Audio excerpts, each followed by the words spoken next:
This is CGTN, China Global Television Network.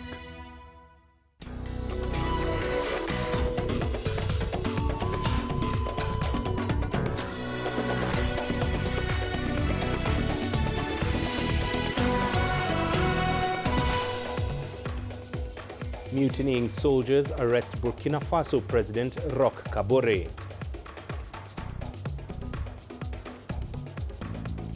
Security forces break up more protests in Sudan.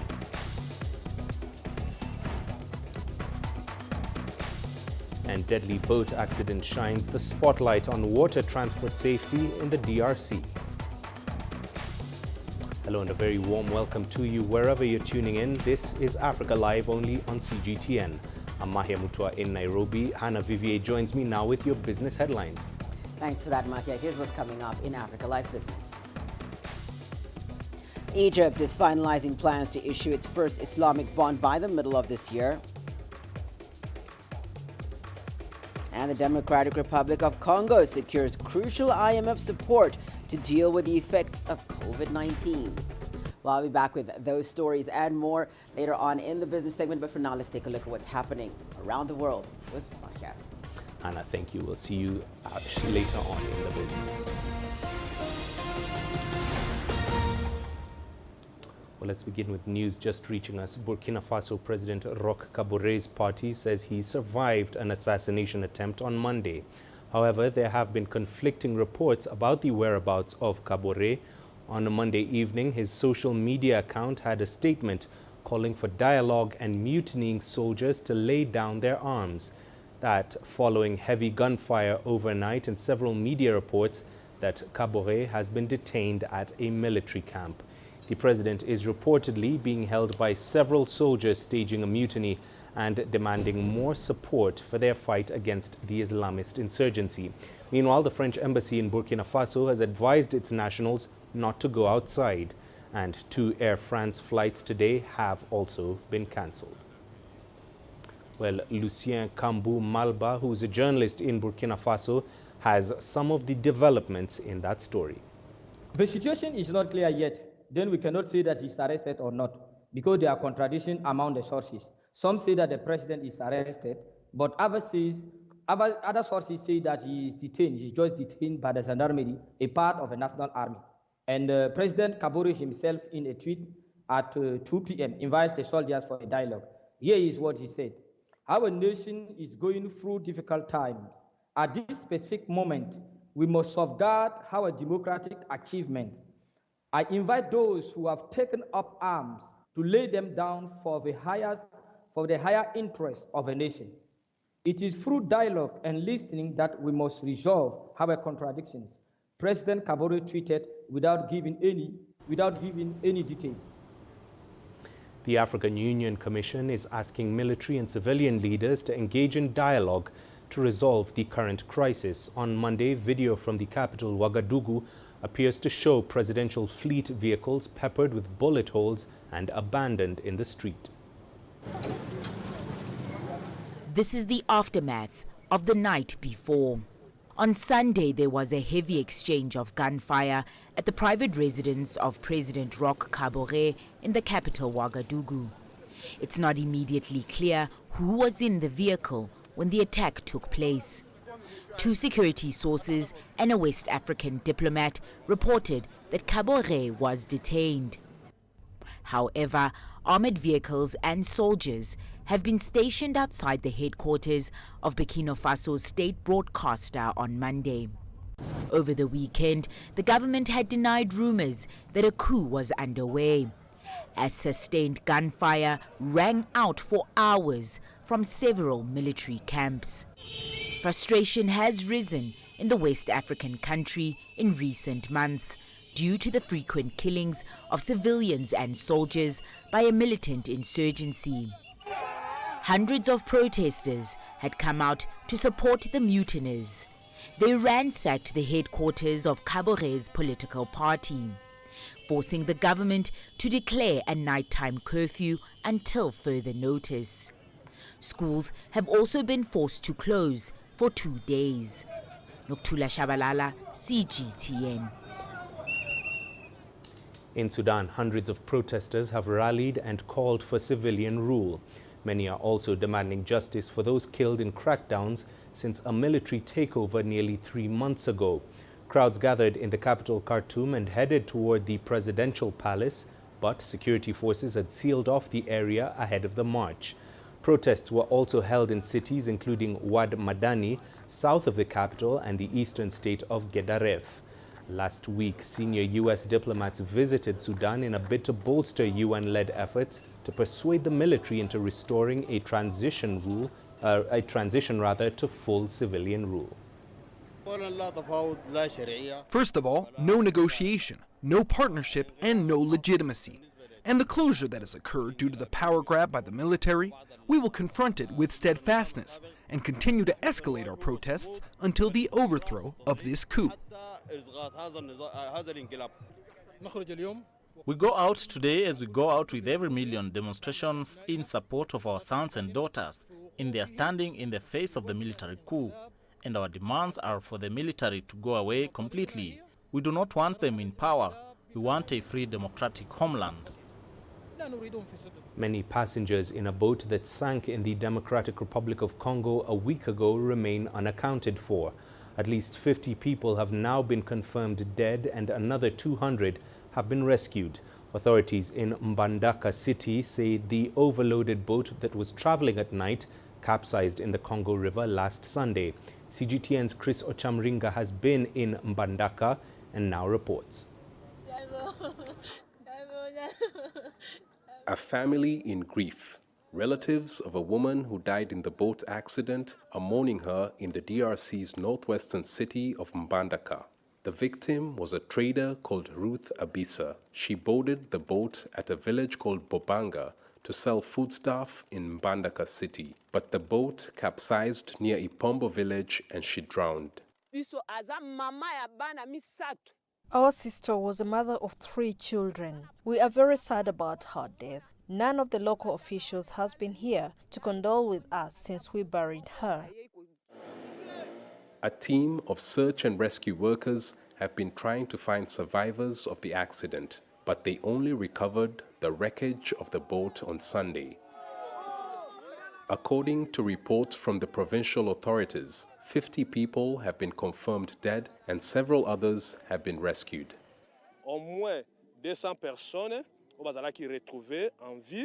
More than 200 people have been rescued from that accident. We also got some people who died. There was a child, a woman, and other people.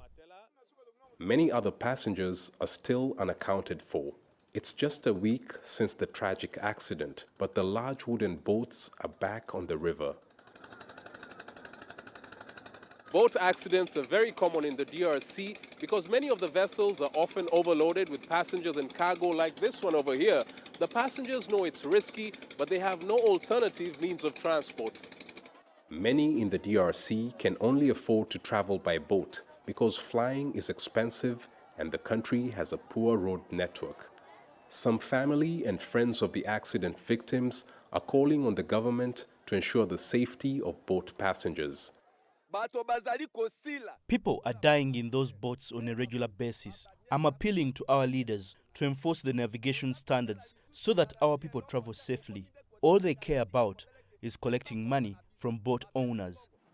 It's still not clear how many passengers were on the boat. Earlier reports indicated there were more than 600 people, but an official in Mbandaka city disputed that figure and said the register with the exact number of passengers was destroyed in the accident. For many of these locals, traveling by boat is the only way they'll earn some money to feed their families, and so they'll continue taking the risk despite the accidents that have claimed many lives over the years.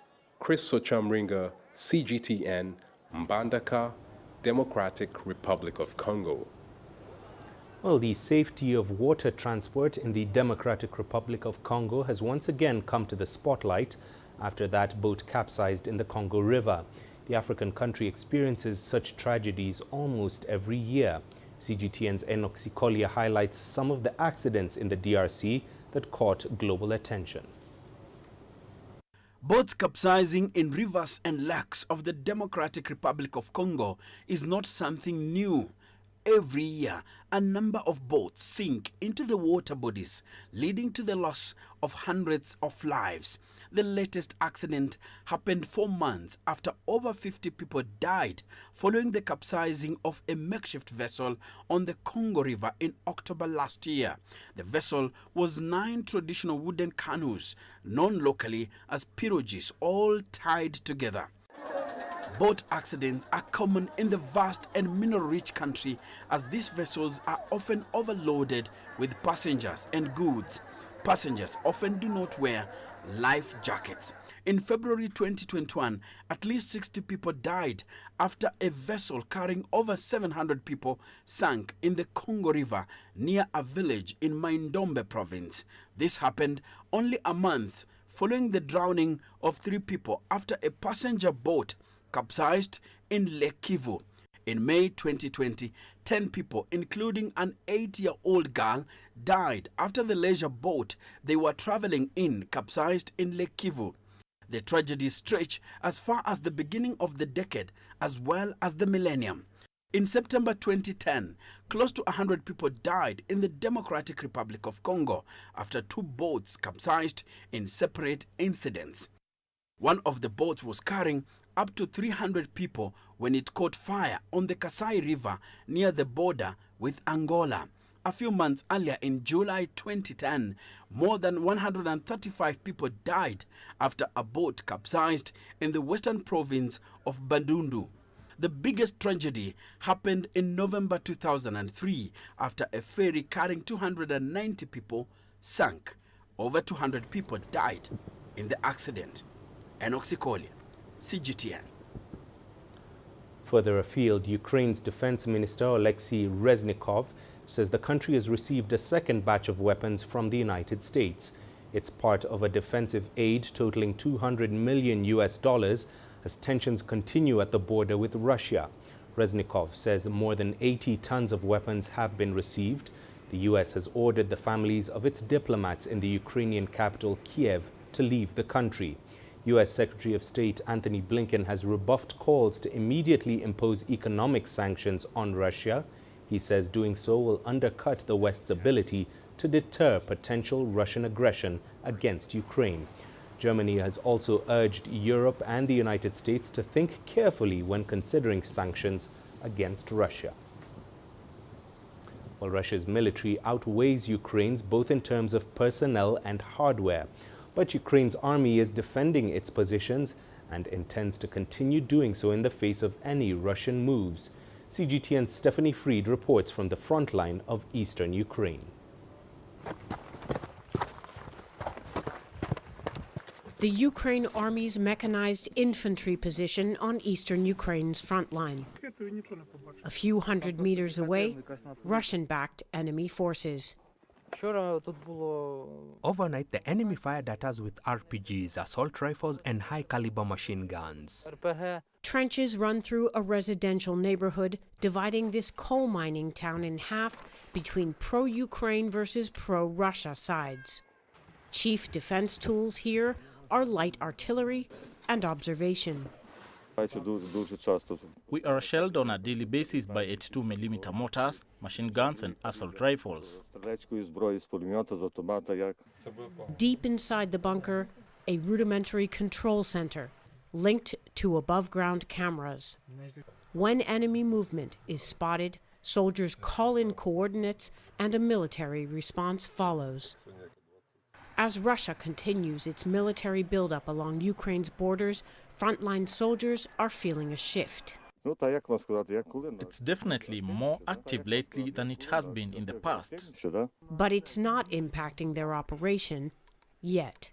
The soldiers positioned here aren't contemplating a larger scale attack, and that's because for them, holding this position is routine. Ukraine's army has defended multiple positions like this one since 2014, when Russian-backed forces moved into the country's east. The military's goal is to continue defending and holding these positions. Stephanie Fried, CGTN, Zolote, Ukraine. A British court has granted WikiLeaks founder Julian Assange permission to appeal to the UK Supreme Court against his extradition to the United States. U.S. authorities have accused the Australian-born Assange of 18 counts relating to WikiLeaks' release of confidential U.S. military records. These were classified documents relating to the U.S. wars in Afghanistan and Iraq, including abuses by its military. Washington won an appeal for Assange's extradition in London's High Court in December. The court said it was satisfied with a package of assurances given by the United States about the conditions of Assange's detention. His fiancée, Stella Morris, commented on the announcement. What happened in court today is precisely what we wanted to happen. The High Court certified that we had raised a point of law of general public importance, and that the Supreme Court has good grounds to hear this appeal. The situation now is that the Supreme Court has to decide whether it will hear the appeal. But make no mistake, we won today in court.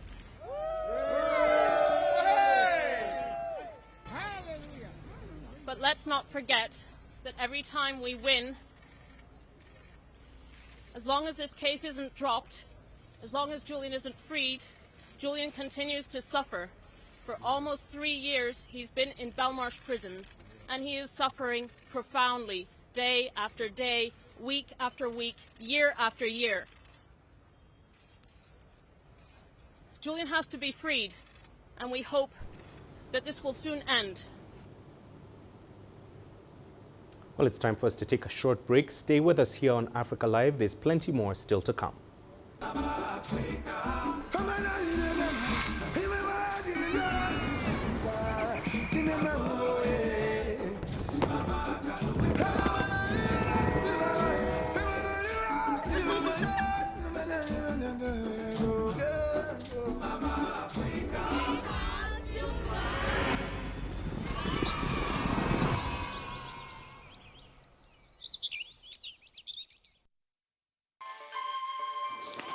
You don't find the stories of North Africa by sitting on the sidelines. You've got to get out, go there, and you'll find them. In the bazaars of Casablanca, among the crowds in Cairo, who come to visit Cairo, the ancient capital of Egypt. Along the waters of the Nile, along the sands of the Sahara. No one else will take you where we can in North Africa. No one else will show you what it's all about. CGTN, see the difference.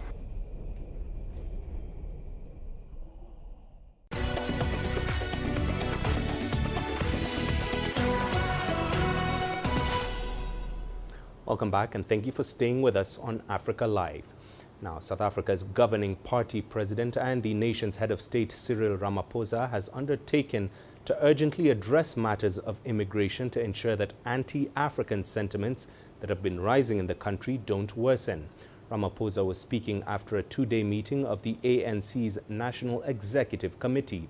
CGTN's Yolisa Njamila has more.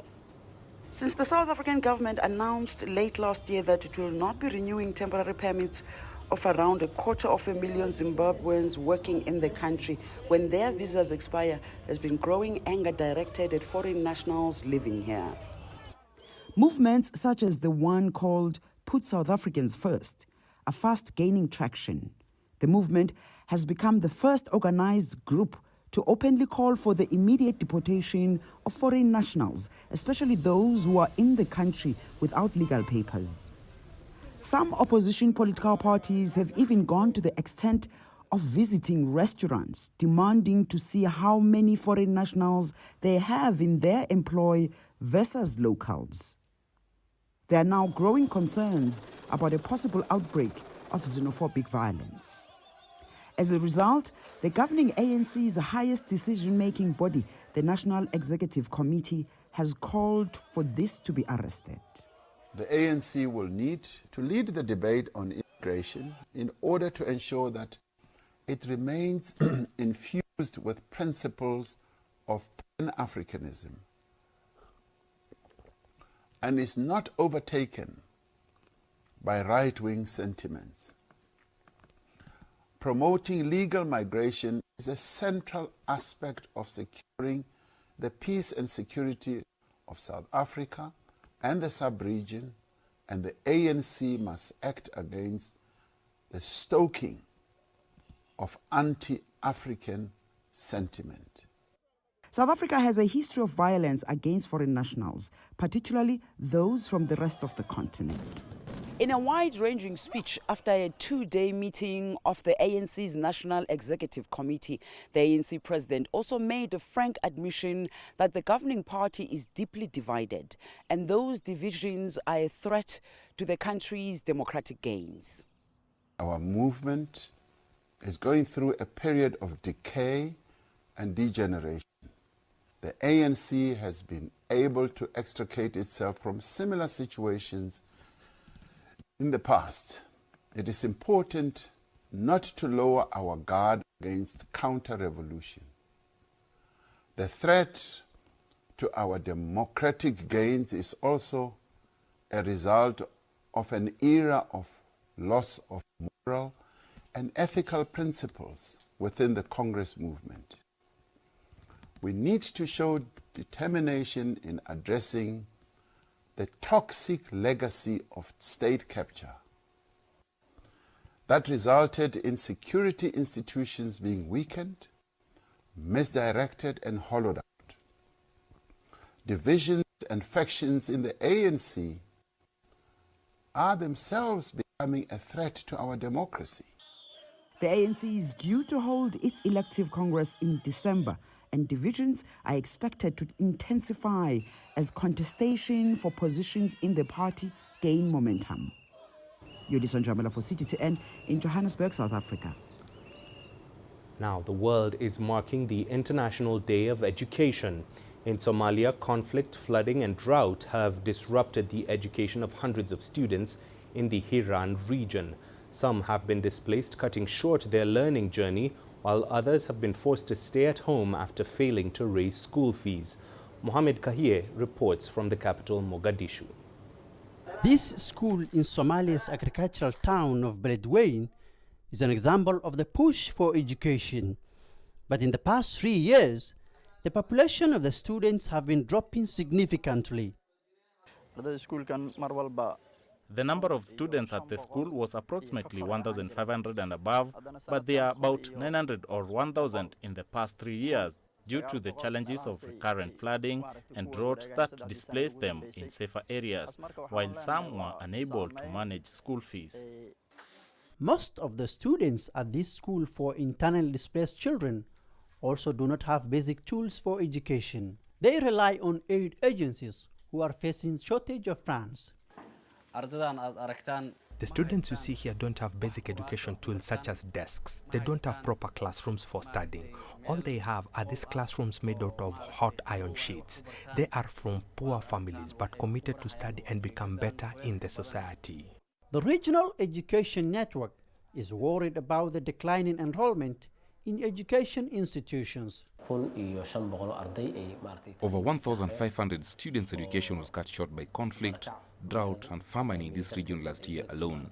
Some were displaced to other areas while some could not afford the school fees. And if urgent measures are not put in place, it will have a great impact on the future generations. Most of Somalia's annual budget is allocated to defense and security management due to the constant attacks by the armed group Al-Shabaab. Other significant sectors such as social services also receive considerable share. But experts say there is need for special attention to the ailing education sector in the country. Mohamed Kahie, CGTN, Mogadishu, Somalia. Well, this year's theme of the International Day of Education is changing course, transforming education. With COVID-19, teachers have endured tough times due to the prolonged closure of schools.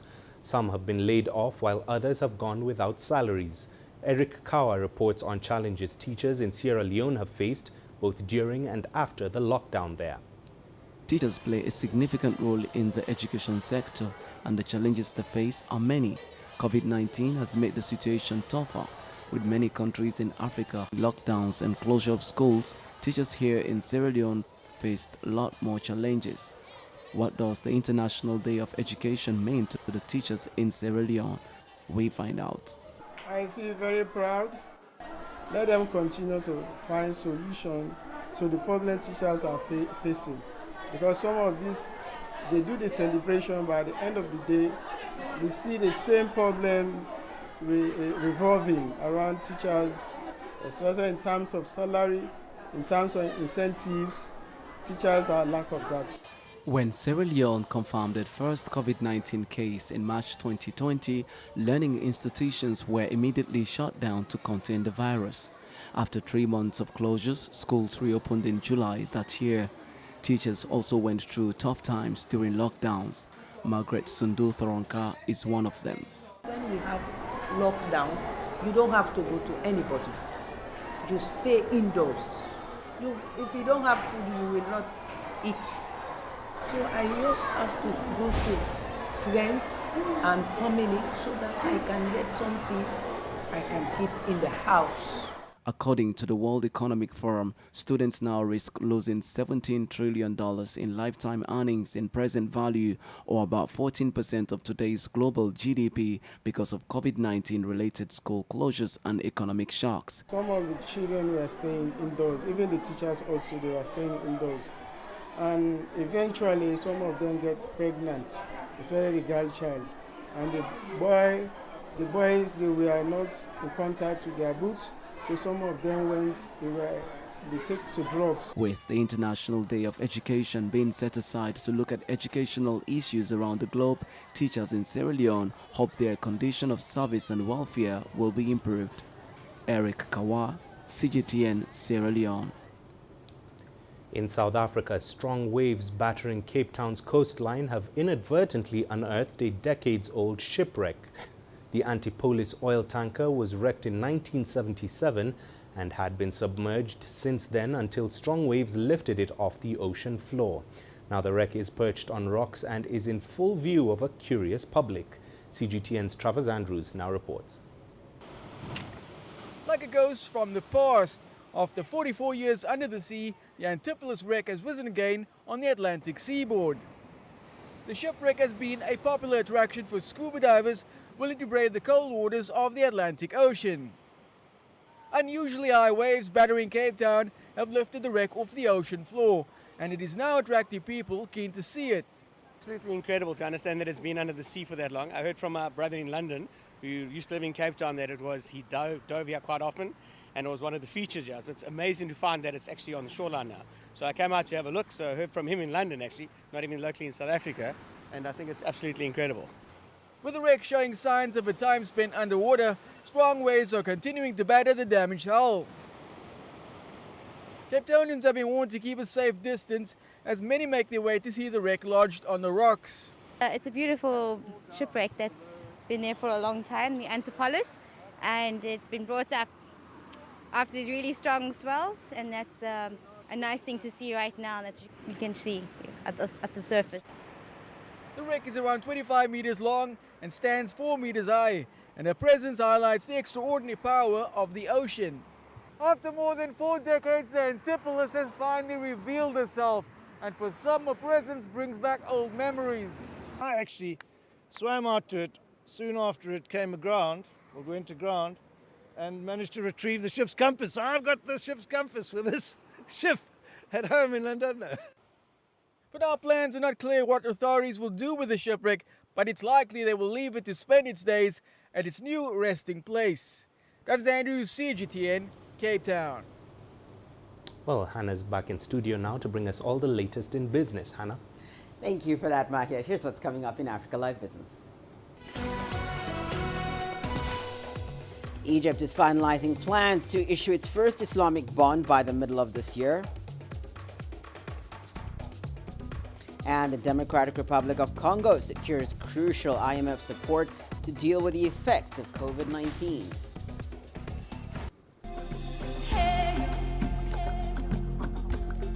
Accra is my kind of city. That's because when I'm here, I feel like I'm back home in Lagos or Abidjan, which are two of the major cities I grew up in. See, business in Africa Africa is high risk. After about a decade covering business news on the continent, I've learned it's all about the high risk, but also the high returns and the high energy. You simply have to adjust in order to keep pace. When I started out as a journalist, my dream was to open people's minds to the different perspectives. From the CEO in the boardroom to the trader out in the street, we all have different stories. From Accra to Addis Ababa, from Cairo to Cape Town. And I wouldn't have it any other way. Here at CGTN, we realize that Africa is on the move, and it's moving fast, but we're moving right along with it. I'm Uche Okoronkwo, and I'm a business anchor and reporter at CGTN.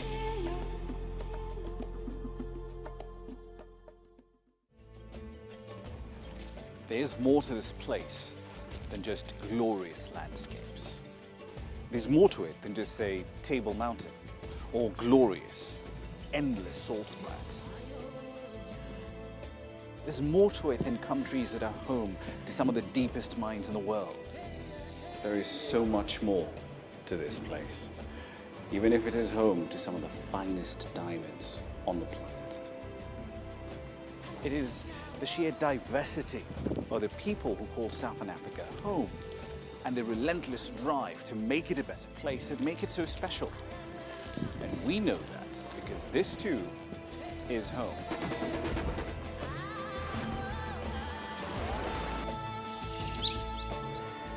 No one knows Southern Africa like we do. CGTN, see the difference.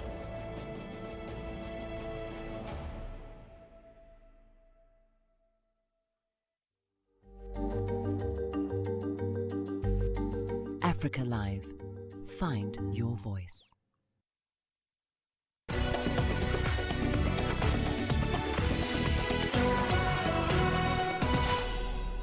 Time now for the day's business news. Egypt has announced plans to begin issuing sukuk or Sharia-compliant Islamic bonds before the end of its current financial year that closes in June this year. The exact timing and size of the first offering is yet to be determined, but authorities say money raised through sukuk would be used to help fund the government's social and economic development projects. Egypt has been trying to diversify and extend the average maturity of its debt. Last September, it issued the first green bond offering in the Middle East and North Africa region, valued at $750 million for a period of 5 years. Well, the executive board of the International Monetary Fund has approved a 3-year extended credit facility loan worth about $455 million for the Democratic Republic of Congo. The decision will enable an immediate disbursement of about $90 million to the country that's also Africa's top producer of copper. The IMF says the money will support Congo's economic recovery after the COVID-19 induced economic fallout. According to the Democratic Republic of Congo's central bank, growth is projected to rise to 6.1% in 2022. The bank cut the interest rate 3 times last year from 18.5% to 8.5%. Inflation was estimated at 5.1% in 2021 and is projected to remain around 5% this year. Let's head over to East Africa, where in Uganda, the entertainment industry is getting set to reopen after a closure of 2 years due to the coronavirus. Uganda has been reopening its economy in phases, with the entertainment sector being last to reopen. CGTN's Isabel Nakira reports. Concerts are hitting the stage again after 2 years. Music groups say the lapse has enabled them to hone their vocals and can't wait to get back on stage. There is that urge that is within you that when should they open so that I start, so that I show them. Yeah? And then there is also that urge with the fans that when should they open? We want to go and enjoy as we used to enjoy. In Uganda, pubs, discotheques and music concerts had remained closed even when the rest of the economy was reopened. The disruptions caused financial losses, with many entertainment spots shutting down. This musical band is getting set for one of their biggest live stage performances in a few days. The group is hoping to give their fans a thrill of 2 years lost time with their shows. Events organizers expect to cash in on Kampala's nightlife that had gone completely dead. Before the pandemic, Kampala was known for its vibrant nightlife. Sometimes we even used to perform and some people don't pay the full amount as you had agreed. So we have learned that despite the fact that we do this for fun, in the end it is business and we are working for our future. Pubs have begun restocking their shelves to ensure revelers enjoy a taste of different drinks. I feel like people have missed out so much, and they want to come and enjoy themselves. Yes, it's going to be a crazy crowd. The government is advising events planners to hold outdoor functions for social distancing rules. The capacity of gatherings have been set at 200, but the government says this number could be revised depending on whether cases climb up. Isabel Nakiria, CGTN Kampala, Uganda. Well, staying in the region to Kenya now, where Diamond Trust Bank signed a memorandum of understanding with the Canton Chamber of Commerce with an aim of supporting Chinese businesses in the country as well as Kenyans trading with China. The signing of the memorandum of understanding was part of celebrations by Chinese investors in Kenya to mark China's New Year of the Tiger. It follows the establishment of the Chinese Coverage Department at the Nairobi-based bank to cater for the growing number of Chinese businessmen in Kenya and the entire East Africa region. Diamond Trust Bank says it's keen to be the leading financial services partner for the Chinese business community in Kenya. You can see from the numbers they are growing. And so what we are trying to do is really come and offer them a platform of financial services to the Chinese communities so that they are able to work seamlessly, they are able to establish businesses, work with us, and we in turn are able to offer them financial services, tailor-made products, and whatever the other needs. Kenya plays an important role in the Belt and Road Initiative. We hope that more and more Kenyan companies will join this initiative and contribute to stronger economic ties between China and Kenya.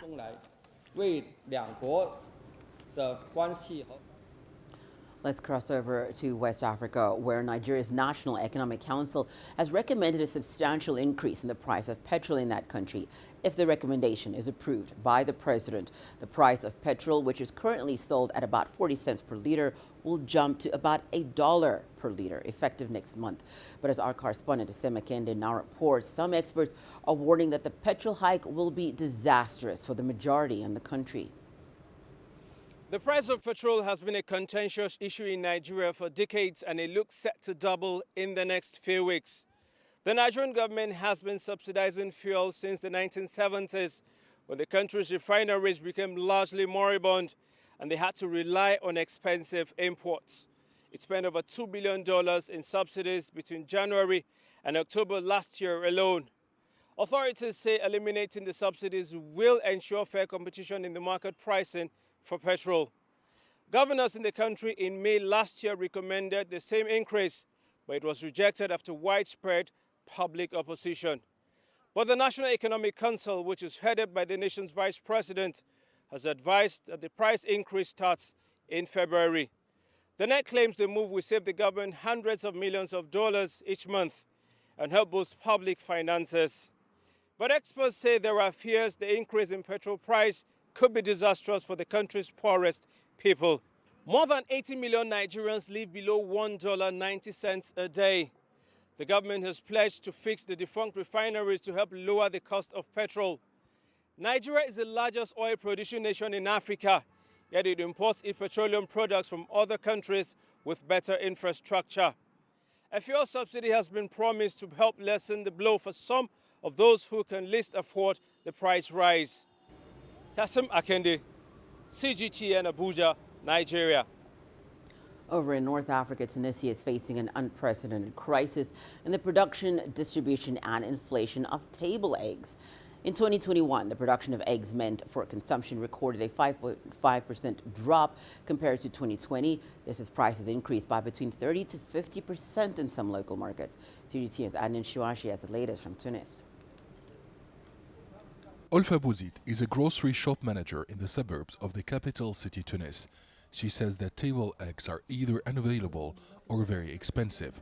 The purchasing power of consumers has been hit hard by the country's rising inflation. It is hard to get my usual stock of table eggs. There were so many successive tariff increases that groceries and consumers were disoriented. When I don't have eggs, people don't come to this small shop, and it affects my daily revenue. Tunisia's staple food is based on table eggs. I cannot afford to buy table eggs for my whole family. What are we supposed to eat if this important product is out of price? For several weeks now, the owners of small table egg production facilities have been rallying across Tunisia. The players say they are not able to shoulder the financial burden in an increasingly competitive industry. They are also decrying the rise in costs generated by feeding poultry. As small independent egg producers, we cannot compete with the commercial egg industry led by some industrialists who monopolize the whole market. Hundreds of small producers are facing big losses and going bankrupt, while industrialists are taking over to control production costs and impose prices. The state must intervene before egg prices go up 100%. The Tunisian Consumer Organization says the nation's table egg supply will be affected this year if the Trade Department does not put in place new price control measures to regulate the market. The Trade Department has set the maximum profit margins so that consumers can buy eggs at an affordable price. The authorities cannot abandon small egg producers. Protecting independent small egg producers and consumers is a top priority. The Agriculture Department announced that Tunisia's monthly production of eggs for consumption amounts to 150 million table eggs, which represents 100% of the national production capacity. The Trade Ministry has urged egg producers to boost production in order to increase the strategic stock in the country. According to the National Observatory of Agriculture, the Trade Ministry has stepped up its control measures to deal with the persistent problem of speculation on table eggs, while the price of this product is theoretically capped. In December 2021 alone, 6.1 million eggs were seized by the economic control agents. Adnan Shawashi, CGTN, Tunis.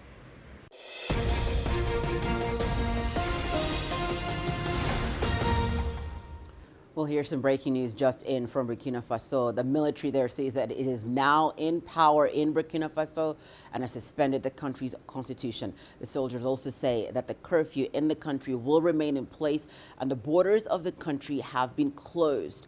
They do report, however, that there were no casualties during the takeover. That was some breaking news coming in from Burkina Faso. The military there saying that it is now in power in Burkina Faso and has suspended the country's constitution. We'll continue to update you on that story as developments come in. Well, let's continue with our coverage of business news here on Africa Live. The sell-off in cryptocurrencies gained new momentum on Monday, with Bitcoin tumbling to a 6-month low and other tokens seeing big losses. Bitcoin sank 4.3%. It fell below the $34,000 mark, continuing a 6-day downturn. Ether, in the meantime, retreated to a 6.8% and at $2,201, the lowest since July. Across the crypto spectrum, markets were in a sea of red, with Solana's Sol and Cardano's ADA plummeting 19% and 13% respectively. That's according to data compiled by CoinGecko. Crypto has come under widespread selling pressure in recent days, with traders pointing to hawkish signals from the Federal Reserve and a sell-off in technology shares as reasons for traders to withdraw from risky assets. The Chinese President Xi Jinping will chair a virtual summit from Beijing on Tuesday with 5 Central Asian countries. China's foreign ministry say the summit is to commemorate 30 years of diplomatic relations. The 5 Central Asian countries are Kazakhstan, Turkmenistan, Uzbekistan, Kyrgyzstan, and Tajikistan. The trade volume between China and these 5 Central Asian countries has increased 100 times in 30 years.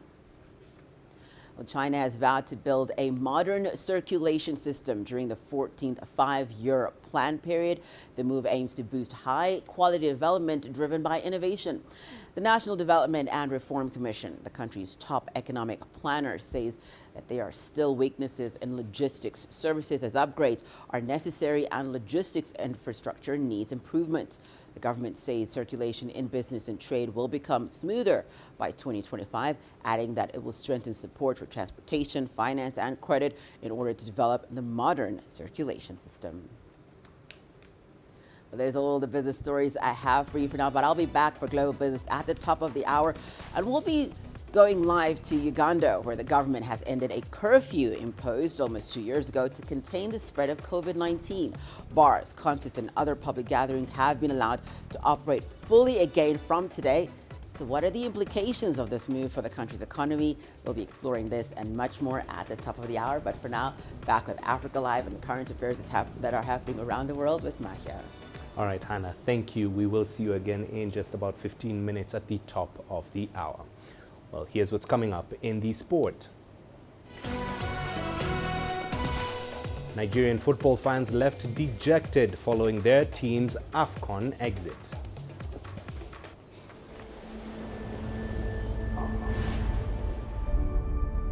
How would you create your legend? On the fields, on the tracks, in the arenas of Africa. Were you born to be a player? Could this moment be yours?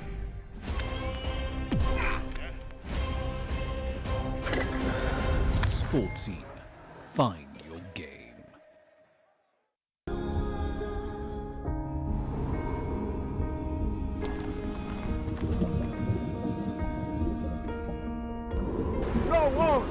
No one again, he can hold in guns. Machine guns from police forces toward the protesters.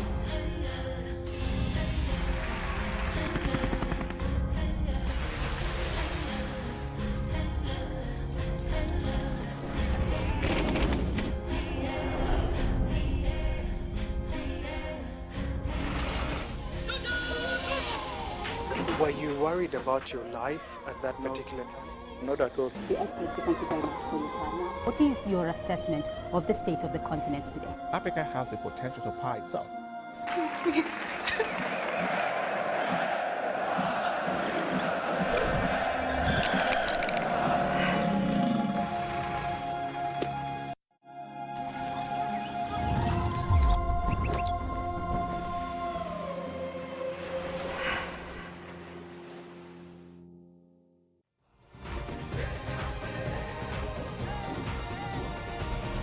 Africa Live.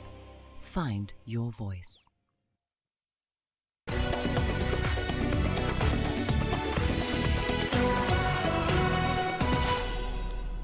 Well, it's time for the sport, and just before we get to the football, the 21st edition of the Great Ethiopian Run was held on Sunday in the capital Addis Ababa. Thousands of participants from elite athletes in both male and female categories